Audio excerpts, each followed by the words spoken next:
माननीय उपाध्यक्ष महोदय, यह हमारे देश का बड़ा सौभाग्य है कि हमारे यहाँ खेती में काम करने वालों की संख्या बहुत अधिक है। इससे खेती के काम के लिए अधिक लोगों की मदद मिल जाने से खेती के काम में तेजी आई है। उत्पादन पर भी अनुकूल प्रभाव दिखाई दे रहा है। साथ ही साथ किसानों की आमदनी में भी वृद्धि हो रही है।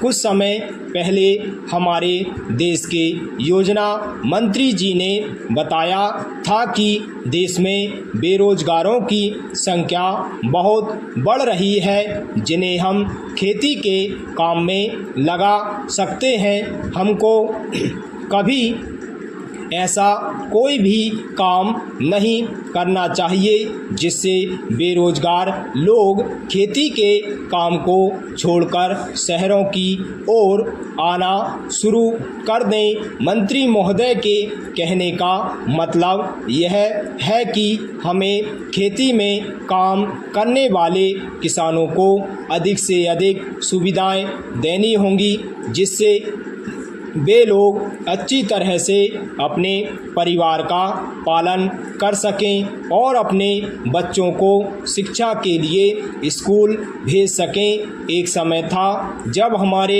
देश का किसान कर्ज में पैदा होता था, कर्ज में बड़ा होता था और कर्ज में ही मर जाता था, परंतु आज स्थिति अब वह नहीं रही। इसी तरह हमारी सरकार किसानों की भलाई के लिए कार्य करती रही तो किसानों को भी पूरा विश्वास हो जाएगा कि सरकार उनका हित चाहती है और उनको पूरा सहयोग देकर खेती की पैदावार को भी बढ़ाना चाहती है। पैरा अध्यक्ष महोदय, मैं आपका बहुत आभारी हूँ कि इस अवसर पर आपने मुझे सदन में बोलने का अवसर प्रदान किया है। यह जो प्रस्ताव सदस्य महोदय ने यहाँ सदन में प्रस्तुत किया है, उस पर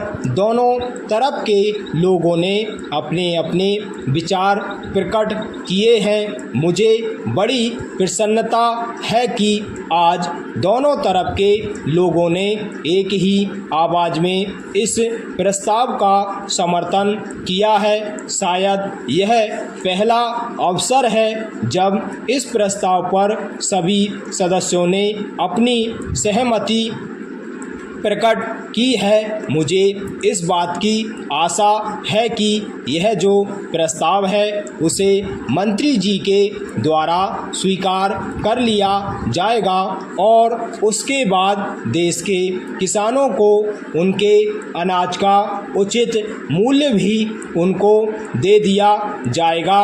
कुछ दिनों के बाद हम में से कई माननीय सदस्य आपत्ति करेंगे कि अनाज के भाव बढ़ गए हैं और देश की आम जनता बहुत परेशान है, इसलिए कीमतों को कम किया जाना चाहिए। ऐसी अवस्था में मेरी समझ में यह नहीं आता है कि यह सदन किसानों को उनके अनाज का उचित मूल्य दिलाने में सहायता करेगा या देश की आम जनता को सस्ता अनाज दिला सकेगा। मैं समझता हूँ कि दोनों बातों को एक साथ करना बड़ा कठिन हो जाएगा। मैं आपका बहुत आभारी हूँ कि आपने मुझे अपने विचार प्रकट करने का अवसर दिया।